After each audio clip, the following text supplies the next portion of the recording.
অসম্ভব বস, আরেকজনের বাচ্চার গু আমি কেন পরিষ্কার করবো? আমি এটা পারবো না। কি বললা তুমি? মুখে মুখে কথা বলো না। তুমি এই হোটেলের ক্লিনার, তুমি পরিষ্কার করবে না তো কে পরিষ্কার করবে? যদি সেটা পরিষ্কার করতে না পারো তাহলে তুমি আজকে বাংলাদেশে চলে যাবা, তোমাকে এখানে আমি আর রাখবো না।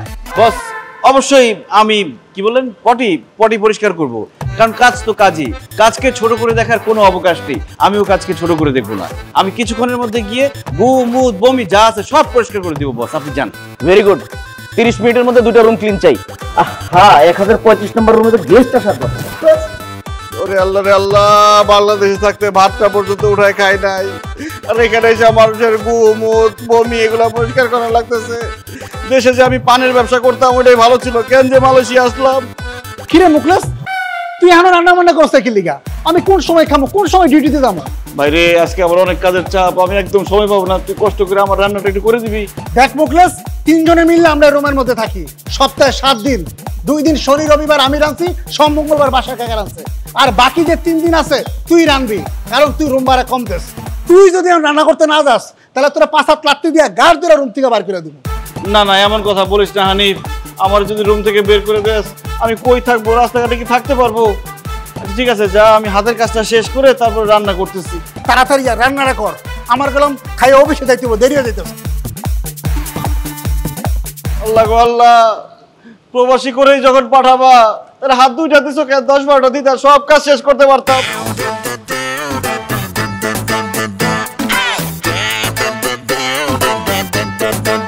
হ্যালো বউ, কেমন আছো? আমি তো খুব ভালো আছি মোকলেস, তুমি কি করো? 5 স্টার হোটেলের মালিক হয়ে কি যে বিপদে পড়ছি, সারাক্ষণ খালি টাকা টাকা, 400-500 টাকা আসতে থাকে, টাকা গুনতে গুনতে হাতের রেখা রেখা মুছে যেতেছে। টাকা গুনতেছিলাম। কি কইতাছো সত্যি? আচ্ছা শোনো না, তোমার লাগি একটা খুশির খবর আছে। কি খুশির খবর শেফালি? আমার তো ভিসা টিকেট সব হইয়া গেছে, আব্বা ভিসা টিকেট সব কইরা দিছে। আমি 15 দিনের জন্য মালয়েশিয়া তোমার কাছে ঘুরতে আসতেছি।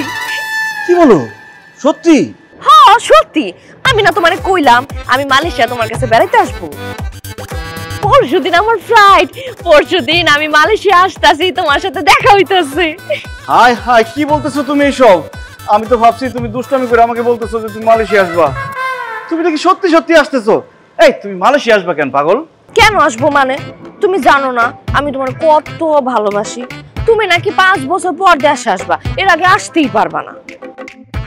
আমি তো তোমার এতদিন না দেখে একদমই থাকতে পারুম না, আর এই জন্য আমি 15 দিনের জন্য তোমার কাছে বেড়াইতে আসতেছি। তোমার 5 স্টার হোটেলে থাকবো, ঘুমাবো, খাবো, ইস কত জায়গায় যে ঘুরতে যাবো, আমার যে কি মজা লাগতেছে। মজা হবে না, পুরাই বিপদ হবে। হ্যাঁ মোকলেস, কি বললা তুমি? বিপদ হবে কেন? বিপদ না, বলছি মজা হবে না, অনেক বেশি মজা হবে। ওই নেটওয়ার্কের জন্য বুঝো নাই। তো তুমি কবে আসতেছো? আরে কইলাম না, আগামী পরশুদিন আমার ফ্লাইট, আমি পরশুদিন তোমার কাছে আসতেছি। আরে কি যে খুশি লাগতেছে। আচ্ছা আচ্ছা আচ্ছা, ঠিক আছে ঠিক আছে, আসো। ঠিক আছে। আল্লাহ, বউরে তো বলছি আমি 5 স্টার হোটেলের মালিক, আসার পরে যদি দেখি আমি ক্লিনার, সবার লাত্তি গুদা খাই। আল্লাহ আল্লাহ আল্লাহ আল্লাহ, আরে বাঁচাও, বিপদ থেকে রক্ষা করো আল্লাহ।